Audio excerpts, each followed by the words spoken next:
Olá a todos, meu nome é Paulo Guidali, bem-vindos ao Dispatch, nosso videocast sobre arquitetura, design de interiores, e hoje nós conversamos com convidados que atuam nestas áreas. O nosso programa é transmitido na plataforma YouTube Rumble e no site pauloguidali.com.br. Se você é fabricante ou lojista do segmento casa, você pode anunciar aqui. Aqui os seus produtos, a sua marca recebe bastante relevância e são percebidos pelos nossos seguidores em todo o Brasil. E se você estiver aqui em Curitiba, você pode assistir ao vivo aqui no nosso estúdio, que está dentro do Solar do Rosário, e interagir com os nossos convidados. E por falar em convidados, eu estou aqui com a arquiteta Daniele Val e com a Mayara Val, que é designer de produto, e a Daniela é arquiteta. Ok? O nosso tema de hoje é arquitetura de varejo.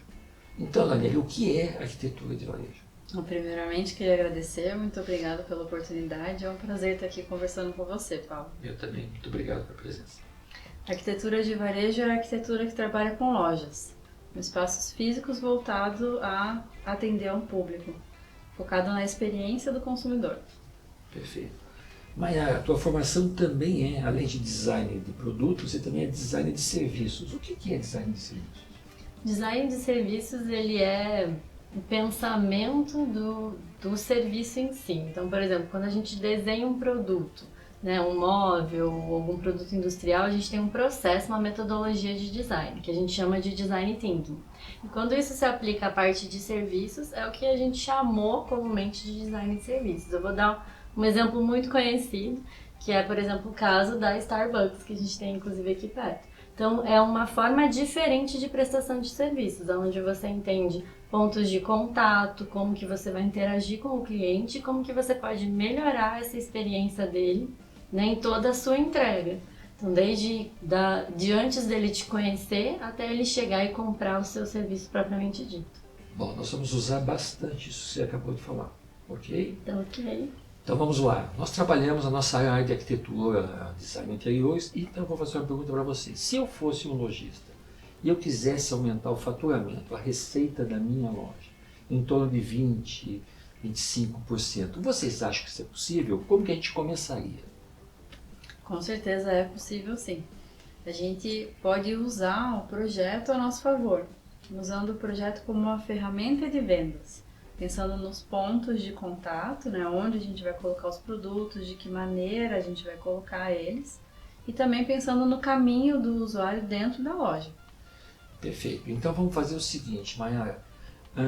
O cliente, eu te chamo para o primeiro briefing e vou dizer para vocês exatamente o que eu acabei de falar.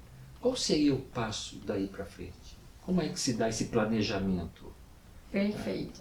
Então, assim, primeiro de tudo que a gente fala, a gente precisa ter uma clareza de objetivos, né? Então, você já me trouxe aqui que você quer reformar a sua loja de decoração. Esse é um objetivo muito claro. Para gerar um faturamento. O segundo ponto é o resultado. Então, o resultado que você espera desse projeto é o aumento de faturamento. E por último, o que a gente precisa entender e também ter é uma marca que a gente chama, né? Uma marca forte. Então, você tem estabelecido já a tua marca, a tua paleta de cores, como que a tua marca se comunica com o seu público, quem é o seu público. Então, no briefing, a gente procura entender de forma aprofundada esses pontos, né? Que são muito importantes para que a gente consiga desenvolver o projeto. Ok. Daniele, qual a importância da área da superfície? Obviamente que depende dos produtos, então, mas nós estamos pensando aqui numa loja de decoração. Então a área tem que ser, sei lá, vocês vão imaginar uma área de 150, 200 metros, acredito eu, em torno disso, né? Como que vocês fazem esse planejamento? Aí vamos fazer assim o percurso da loja, aonde que entra aqueles produtos que vocês chamam de zona quente, zona fria. Vamos lá. Isso. Primeiro a gente vai avaliar qual é o uso. Né? A gente vai fazer um diagrama com todas as áreas as áreas da loja. Então a parte onde vai ficar o estoque, a parte onde vai ter o caixa, onde a gente vai ter o expositor, onde vai ter vitrine, onde vai ter produto solto, como que vai ser a organização dessa loja. Também levando em consideração a gama de produtos que vão ser expostos, né? Os tamanhos, ou como que eles vão se dispor na loja. A partir disso, a gente vai pensar num caminho de cliente, né? Ou a gente entra, vai para onde, faz o quê, qual é o direcionamento da loja, qual é o objetivo, que nem a Mayara comentou, né? A gente quer que o cliente fique muito tempo lá dentro ou não, ele tem que entrar, pegar e sair. Tudo isso vai ser Isso que você está falando é importante. importante. Eu preciso parar um pouquinho aí. Conta para de novo. Através da exposição do produto, você consegue determinar se o cliente vai ficar mais ou menos, você vai criar atrações ali. Isso, através do tamanho do espaço também. Então, você pode reparar que se você for num supermercado de um corredor muito pequeno, a tendência é que você passe rápido, pegue o que você precisa e vá embora, né? Se você vai num lugar onde você tem mais espaço amplo, um expositor bonito, menor, né, um pé direito mais baixo, você tende a ficar mais tempo ali naquele espaço, você se sente mais confortável. Então, quanto maior o conforto da loja, que a gente vai trazer esse conforto nas peças, no mobiliário, nas cores, a gente vai ter a tendência de o cliente ficar mais. Vocês têm, por exemplo, a liberdade de falar para o cliente de vocês o que ele pode colocar ou o que ele não precisa? Por exemplo, ele vai te descrever o que ele quer expor. Tá? Vocês têm a liberdade de dizer, olha, não faz sentido isso aqui, ou você já tem alguma peça que remente a isso? E como que funciona isso? Eu acredito que é um caso muito, não de produtos em si específicos, mas de quantidades, né? Então a gente até tem um caso que a gente fez um projeto para uma loja de roupas, que era uma loja muito tradicional, no sentido de estou colocando todos os meus produtos aqui expostos, praticamente, inclusive estoque já ficava dentro da loja exposto. Só que isso gerava uma confusão visual muito grande para o cliente. Você está respondendo exatamente isso. Então, o que a gente trouxe para ele?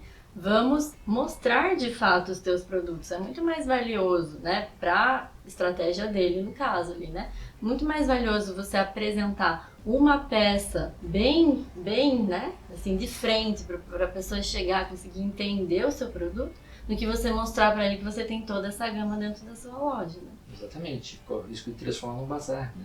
E é isso. Então, diminuir essa sensação, né, de valor, né, percebido, e além do que a pessoa não entendia todas as possibilidades que tinham ali, né? Então a gente realmente conseguiu fazer uma transformação grande. O que vocês chamam de zona quente, zona fria? Existem essas palavras, né? Existe isso, né? Sim. O que você chamaria de uma zona quente e de uma zona fria? A zona quente ela é a área onde ela é mais atrativa para o cliente. É onde com certeza ele vai, onde tem mais gente circulando. E a zona fria é ao contrário, né? É uma área que quase não vai ninguém. Mais esquecida. Mais esquecida dentro da loja. E ela pode estar esquecida porque ela está atrás de um pilar ou porque ela está com uma iluminação fraca, não está chamando a atenção. Como que vocês equilibram isso? Né? Tem duas formas, eu vejo, assim. Primeiro é você guiar a jornada do cliente ali dentro, né? Então, assim, eu quero que ele tenha um caminho estabelecido para fazer ali dentro. Você cria isso através da disposição dos produtos, me fugiu a palavra, expositores. Então, dos expositores, né? De talvez desenhos no piso, enfim. Ou você coloca produtos destaques naquele ponto onde seria o ponto, ou o teu produto principal. Por exemplo, você vende na tua loja de decoração, o teu foco, vamos supor, é luminária. E você sabe que agora esse tipo de luminária está em alta. Você vai colocar aquilo naquele ponto para obrigar a pessoa a ir até lá de alguma forma. E assim ela vai fazendo o percurso. Um percurso na loja, né? E aí passando pelos outros pontos ali e não deixando áreas esquecidas dentro da loja. Eliminando a zona fria. Eliminando a zona fria. Exatamente. Perfeito. Vamos falar sobre a importância da iluminação, não é verdade? Uhum. Ela também é um condutor do cliente, não é? Sim. Tá bom. E quando vocês acham que ele vai, dentro dessa disponibilidade, né, dos expositores da exposição, quando vocês acham que ele vai fazer um movimento de compra? Em que momento? Dá para prever isso ou não? Não? Depende das equipes. Vocês também trabalham as equipes, orientam ou não? Vocês trabalham mais com o empresário mesmo? A gente gosta, assim, É importante que a gente consiga entender o modelo de negócios. Como que é o atendimento? Se o atendimento vai ser guiado por alguém, se esse atendimento é automatizado, se o cliente chega na loja e ele tem autonomia de caminhar lá dentro sozinho. Então, para que a gente consiga entender como dispor, né, os expositores, qual vai ser o caminho a ser feito. E aí, claro, que aliado a isso, a gente consegue dar alguns pitacos, assim, né? Falar um pouquinho a respeito disso, mas a gente não chega a entrar tão a fundo na loja. Pode até recomendar, né? Sim. Agora, o briefing é muito importante, né? Por isso Tem que ser muito detalhado. muito detalhado. E daí entra um pouco daquilo que eu expliquei, né, sobre o design de serviços. Então a gente consegue entender, como a Dani explicou, né, qual que é a forma de atendimento dele na loja. A gente faz observações também, então a gente traz insights, né, de como o cliente se comporta ali dentro, né, o que poderia ser feito de diferente, e desenha essa jornada para trocar ideia com ele. Então, ó, o seu cliente hoje, ele tem esses pontos de contato, a gente pode trabalhar dessa forma ou dessa forma, e vai construindo isso junto, né. A gente até tem parceiros que podem entrar junto nessa jornada, né, de rebranding ou de reforma da loja para trabalhar também a equipe, essa questão mais focada na venda. Ok, isso tem que ter, né? A meu ver, Sim, né? porque o espaço é uma ferramenta, né? Mas de nada adianta se você não tem um atendimento depois, enfim, toda essa parte. Voltamos agora, vamos lá para a porta de entrada. Depois a gente volta para a porta dos fundos. A porta de entrada é auxiliada, né, ou é orientada pela vitrine. Não é verdade? Vocês também orientam as vitrines, é óbvio, né? Tá. Sim. O que é uma vitrine que vocês consideram ideal ou não ideal? O que a vitrine tem que mostrar e o que ela não precisa mostrar? Acho que é importante falar que ela não precisa mostrar tudo. Ela tem que... Isso é importante. né? Porque isso que está falando acontece. Acontece, ainda acontece. Porque a gente quando passa na frente de uma loja, a gente só entra se se sente convidado a entrar. Como que eu me sinto convidado a entrar? Se aquele espaço é atrativo, se ele é atraente. E o primeiro ponto de contato é a vitrine. Então a vitrine ela tem que chamar a atenção, aliada sempre ao conceito da marca, aos valores da marca, né? Cores da marca. Então, às vezes, um produto destaque ali na vitrine já é o suficiente para me chamar a atenção. Não, talvez eu nem queira comprar aquele produto, mas eu sei que ali dentro eu vou encontrar alguma coisa que é relevante para mim. Ou seja, ela tem que refletir o que está lá dentro, é isso? Está lá dentro, Então, isso. presumo que é uma vitrine extremamente conceitual, né? Eu vou encontrar lá dentro exatamente esse conceito. Não é verdade? E o inverso também vai ter. Eu tenho assim um pouco mais de um mobiliário mais, uma exposição mais, sei lá, dentro de um mobiliário provençal, clássico, alguma coisa, é aquilo que eu vou encontrar lá dentro. Isso Ok? aí. Tudo alinhado de volta à marca, né? Ok. A gente fica muito inspirada vendo as vitrines das grandes marcas, né? Você vê uma vitrine fora, né? Assim, lá do Louis Vuitton ou então da Chanel, ele sempre tem algo muito diferente, né? Aliado sempre às cores, ao conceito da marca. Mas o objeto que está lá fora não necessariamente é o que está sendo vendido lá dentro. Uma pergunta que eu me faço com bastante frequente e eu não sei responder, vou perguntar para vocês. Qual seria o tempo ideal de você deixar uma vitrine, a mesma vitrine, numa loja de decoração? Olha, é uma boa pergunta. Porque você está falando de lojas de marcas de luxo, eles trocam com bastante frequência, né? Eu acredito a cada 30 dias. Né? Eu acho, assim, acredito que tem que ter muito a ver com a troca de coleções, assim, né? Você tem que estar alinhado com aquilo que você quer, como, né, a Dani já comentou, chamar a atenção, seu ponto principal, o conceito que você quer atender naquele mês, naquele determinado período. Então, eu acredito que esse é um bom delineador, assim. Um parênteses, depende muito das campanhas, né? Isso. A gente tem que ter as datas comemorativas. Eu ia entrar nisso. Okay. E aí a loja ela vai ter as campanhas de Páscoa, de Natal, de Ano Novo. E além dessas datas, que são muito específicas, eles também têm as próprias campanhas, de às vezes uma promoção, um produto de destaque, um lançamento. Sei. Porque isso é muito comum, né, gente? A gente vê, assim, às vezes uma vitrine conceitual, aí vem uma promoção que liquida com a vitrine, né? Então você quebra o olhar, né? Eu estou habituado a passar em frente de determinadas vitrines e ver aquilo que eu crio uma expectativa já baseada no que eu tenho visto. Aí ele quebra, né? Então esse é um cuidado, eu acho que vocês também orientam sobre isso. Sim, a gente passa uma orientação. Essa loja de pijamas que a gente comentou anteriormente, eles trocam a vitrine normalmente a cada 2 dias.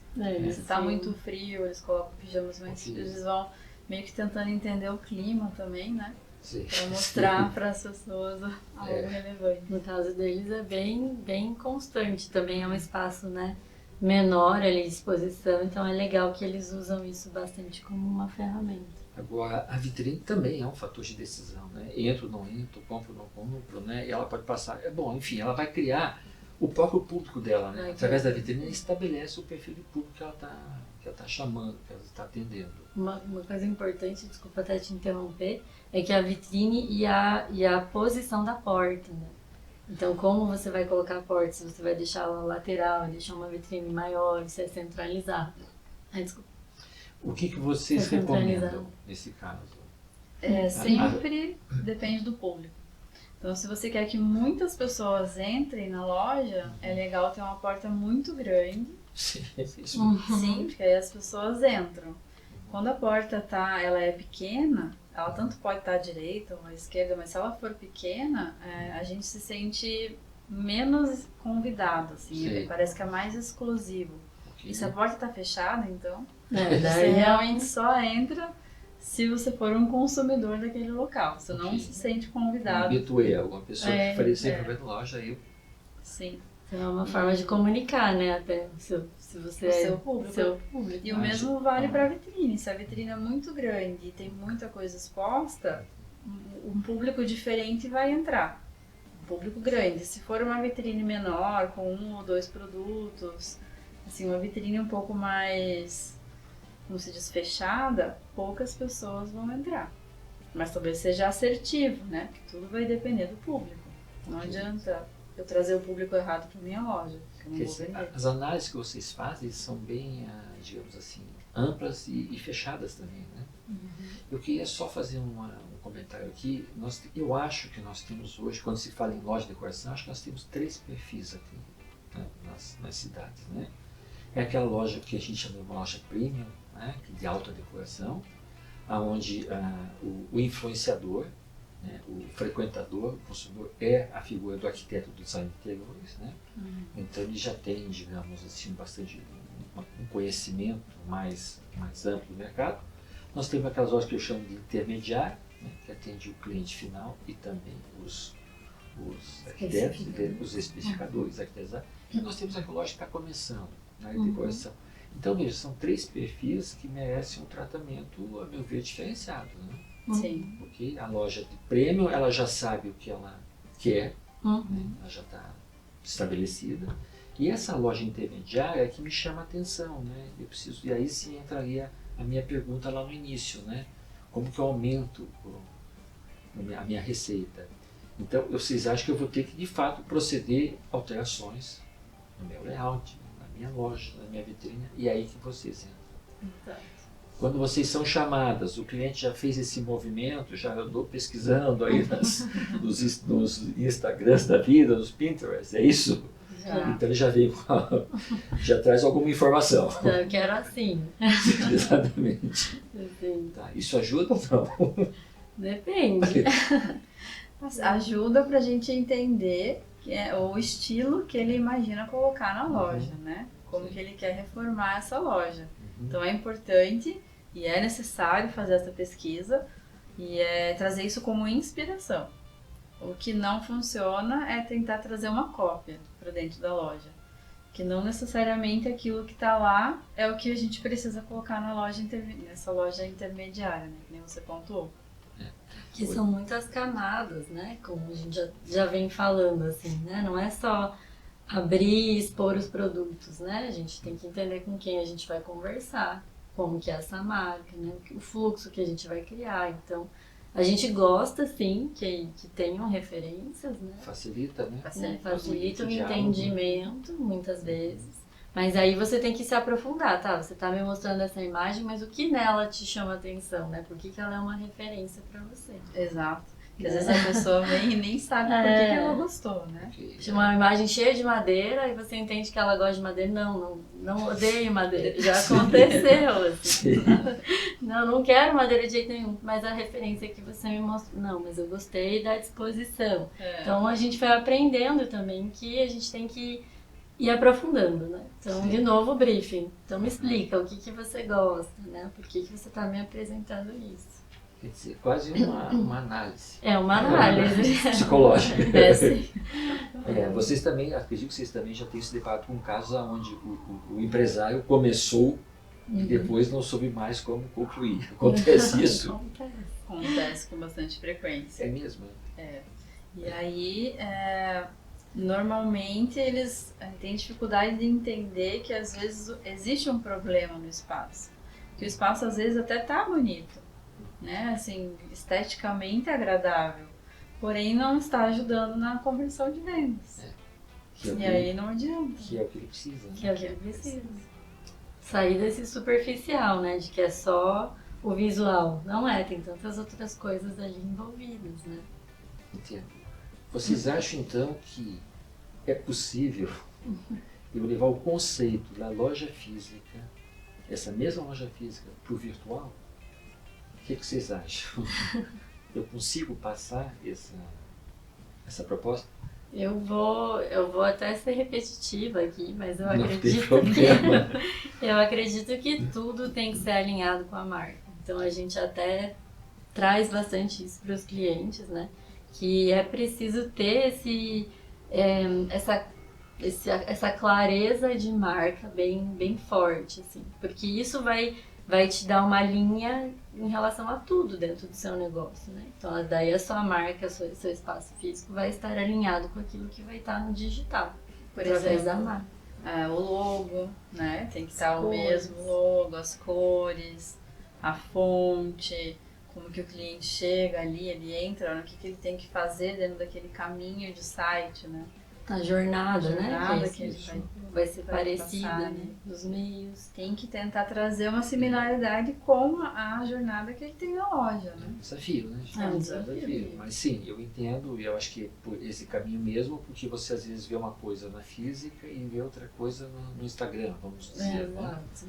E aí você não consegue amarrar uma coisa a outra. Você pode aprofundar um pouquinho essa ideia do rebranding, que você entre um pouquinho nesse caso, porque eu acho que isso está acontecendo muito hoje. Né? As lojas querem ser físicas e virtuais ou vice-versa, né? Sim. Ou as duas coisas. As duas coisas. Né? Bom, até a gente estava conversando antes, acho muito legal trazer o caso da própria Amaro, que é uma loja que é do ramo, no caso, de roupas, mas que se aplica a muitos outros casos também. Perfeito. Né? Que começou como um espaço online, 100% online. E isso acontece bastante hoje. O e-commerce acaba sendo, né, uma forma de início de muitos negócios. Mas que eles entenderam, como a própria Madeira também, que em algum momento as pessoas gostam de sentir. Então eu vou lá sentir o couro do sofá, né, para sentar, vou lá entender como que é essa cadeira, se ela é confortável ou não. Então, existe esse modelo que a gente também pode chamar de híbrido dentro dos negócios, né? Que é você ter esses vários canais. Então, eu posso comprar no online, mas eu tenho a experiência do físico. Porque isso reduz muito também a questão de trocas, né? Do você ter criado uma imagem do produto na sua cabeça e não ser exatamente aquilo. Então, o legal de ter o físico junto com o online é você ter, de fato, essa experiência do cliente mais próxima com o produto. Né? Então, o espaço físico virou um lugar de experiência, né? Muito mais do que só um espaço de compra. E às vezes nem é o próprio espaço de compra, você vai lá para ver, para provar, para sentir. Mas a compra você faz no online, né? Você decide você quer ter a segurança, a tranquilidade de estar fazendo a aquisição correta. Certo, exato. Bem interessante. Gente, o que mais só podemos falar? Dentro do universo da decoração, isso se torna um pouquinho mais complexo, né? Sim. Na verdade, porque quando você faz uma compra online de um móvel, alguma coisa assim, você, ainda que você tenha as dimensões ali, você não consegue imaginar dentro do teu espaço, né? Sim. Então, talvez a loja física aí tenha essa vantagem, né? De Exatamente. poder te revelar mais a realidade, a verdade daquele produto. Vocês concordam? Muito. Verdade. Inclusive, a gente, quando faz um trabalho de consultoria, tem até alguns casos em que a gente pega peças da parte da decoração para levar no local. Então, para a pessoa realmente ver Visualizar. como que tá ali, né? Depois que já tá pintado, com a iluminação instalada, né? O último momento, assim, a gente traz algumas peças pra gente ver no local. Que mesmo que a gente ponha no 3D, faça uma imagem, gere um render, às vezes não dá para ter a noção, né, do espaço completo como ele está realizado. Então é muito importante essa questão que você comentou de tocar, de sentir a peça, de ver ela lá, né, no local. Eu não sei se eu me atreveria a comprar um sofá Sem ver ele. e-commerce, né, gente? Sim. Pode ser, mas seria um caso muito excepcional. Sim. Você não sabe, né, se ele é macio, se é confortável, se o tecido dele é bom, se não é, se é impermeável. E todo transtorno, né? Imagina, você faz uma compra dessa e depois tem que É meio que sem devolver. volta, né, Maia? Eu acho que você vai ficar com essa peça casada por um bom tempo. Vai. Vai ter que montar ele todo ali e falar, putz, não gostei, e agora? Comprei, as dimensões são... Não consegui dimensionar as dimensões, né? Dimensionar, exatamente. Quando vocês estão trabalhando num espaço, numa área, digamos assim, mais generosa, vocês sugerem agregar um outro tipo de serviço, um outro tipo de produto? Por exemplo, é muito comum hoje algumas lojas, aí depende também das dimensões da área, eu vou criar uma área só para, sei lá, lazer, café. Você entende? Isso acontece? Vocês recomendam isso? Isso seria mais um aspecto para aprender ou para Entreter, né, o cliente. Exatamente. Sim, isso é bem legal, assim, a gente sempre traz essa questão da experiência nos 5 sentidos, né, vamos chamar assim. Então, como que eu posso atender o meu cliente através do tato, do paladar, né, do olfato? A gente procura olhar para tudo isso. E aí, é interessante que, por exemplo, o café, como você trouxe, né? Que é uma possibilidade mais fácil de casar ali com a maioria dos negócios, né? E às vezes não precisa de uma área tão grande, né? Exatamente. Então, criar esse momento ali, né? Em algum lugar que seja estratégico dentro da loja, né? Ou a loja, às vezes, já tem isso, mas a gente potencializa de alguma forma, né? Então, sim, sempre que há essa possibilidade, a gente pelo menos apresenta, troca uma ideia com o cliente sobre isso. Isso, a gente trabalha também alinhado, né, de novo ao conceito da marca, trazendo agora um pouco para a questão da saúde, né? Às vezes você vai numa clínica, sem psicologia. Servir um café ali, às vezes é um pouco complicado, que a pessoa já está nervosa, né? Então, se ela chega ali, ela é recebida com um chá, uma água, uma bolachinha, algo que traga para ela, como se fosse um abraço, assim, Desestresse. né? Isso, ela já vai para a sessão dela mais tranquilo, né? Okay. Então é importante pensar também no que a gente quer que a pessoa sinta ao estar ali, né? Okay. E além dos materiais, do espaço, das texturas, a gente traz isso com a comida, com a bebida, com o cheiro. Com os aromas. aromas. É muito importante. Agora, eu imagino que o trabalho de vocês seja bastante exaustivo, né? Porque nós estamos falando aqui só da área expositiva, né? Mas nós temos que pensar em estacionamento, nós temos que pensar em área de estoque, às vezes as lojas precisam manter os estoques próximos, né? Tá? Tudo isso entra em questão. Sim. Vocês passam por isso também. Passamos. Sim. Passamos. O estacionamento é um fator determinante, né, gente? É sim, ainda mais na parte de atrair, né, as pessoas. Hoje em dia a maioria das pessoas se locomove com carro, né? É uma facilidade você ter onde parar. Exatamente. É importante. Então isso é importante. Aí a pessoa entra geralmente pela porta dos fundos. Pode ser, né? Pode E ser. daí, quais são os atrativos para deixar a porta dos fundos, a porta da frente. Eu diria que a gente tem que meio que trazer um pouquinho do que está na frente para a porta dos fundos também. Criar uma segunda porta da frente, mesmo que ela não esteja na frente. Ter um pedaço ali onde seja uma vitrine, deixar uma porta atrativa, iluminação, os mesmos recursos que a gente usa ali na parte da fachada, ter na lateral ou nos fundos da loja. Tudo é fluxo, né, na verdade. Então você vai entender quando começa um projeto, esse é o fluxo de entrada de produtos, esse é o fluxo principal de entrada de clientes, esse é o segundo fluxo de entrada de clientes.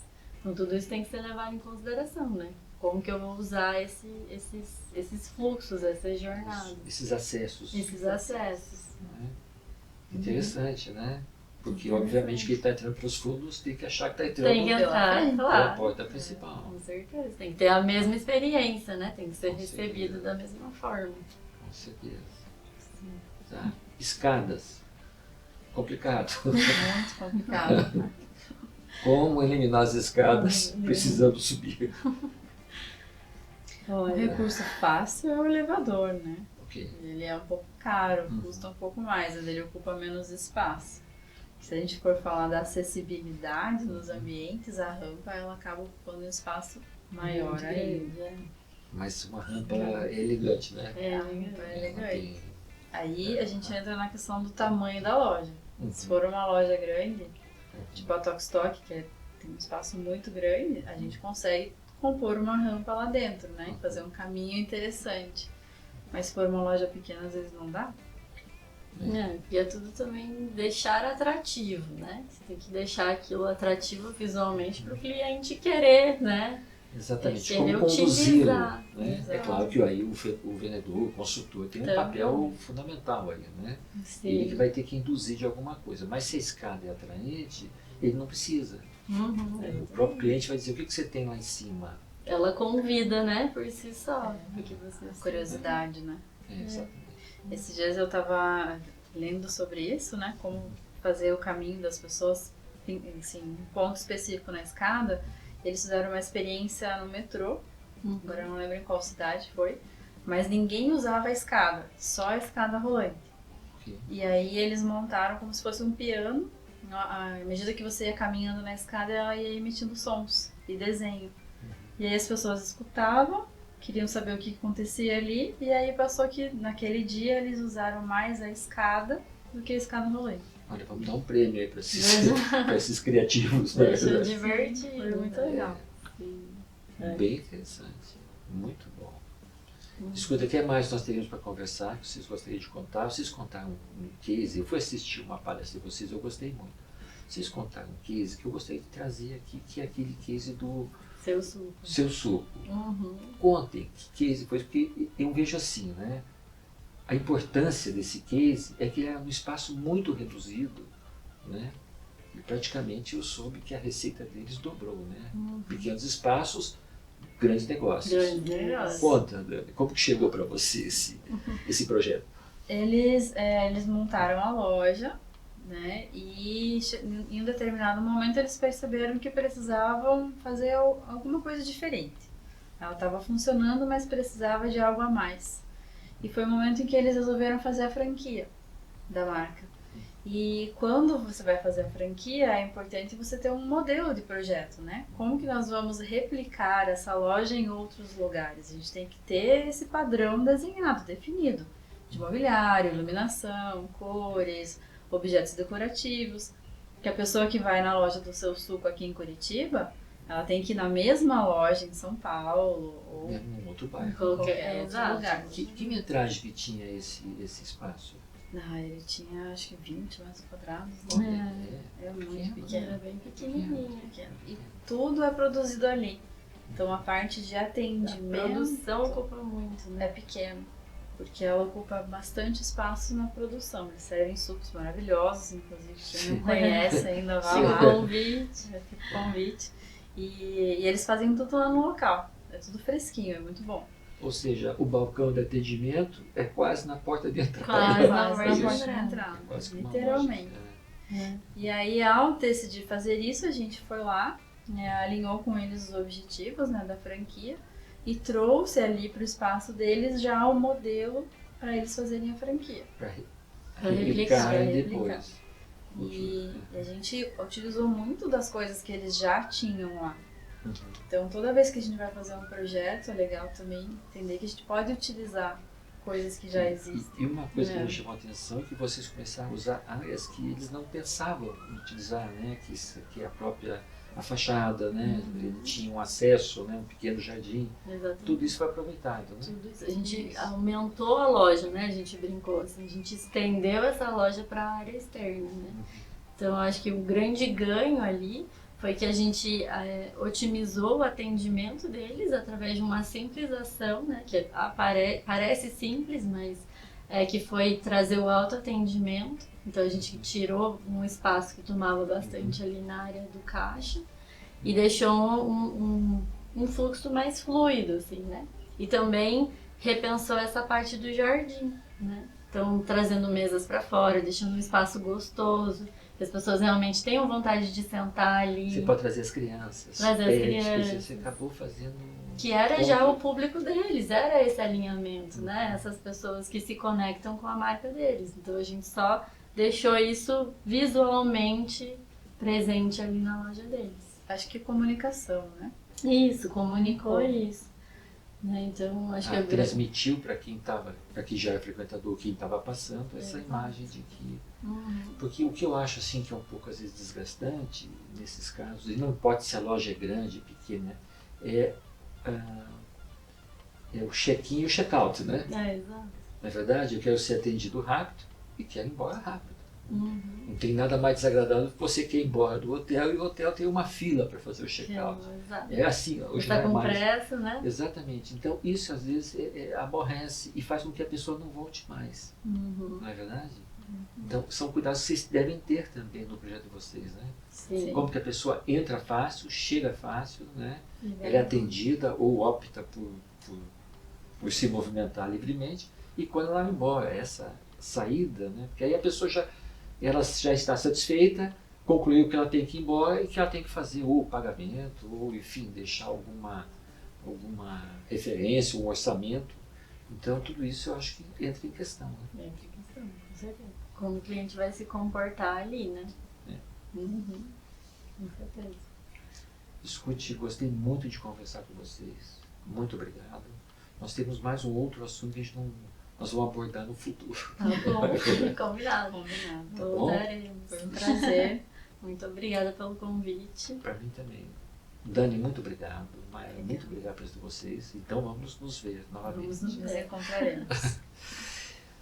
Eu gostaria de agradecer aos nossos apoiadores, a Renomar de Pisos de Madeira, a IG Consultoria de Arquitetura Bioclimática. Agradecemos também o apoio cultural do Solar do Rosário, o apoio institucional da Asbeia e a nossa equipe de produção, JPT Estúdios. Espero que vocês tenham gostado desse episódio. Lembre de curtir, comentar, ative o sininho lá, compartilhe esse vídeo e lembre de me seguir nas redes sociais. E se sua marca deseja apoiar o nosso programa, por favor, entre no nosso site paulovidari.com.br, deixe a sua mensagem que nós retornaremos. Muito obrigado e nos vemos na próxima semana.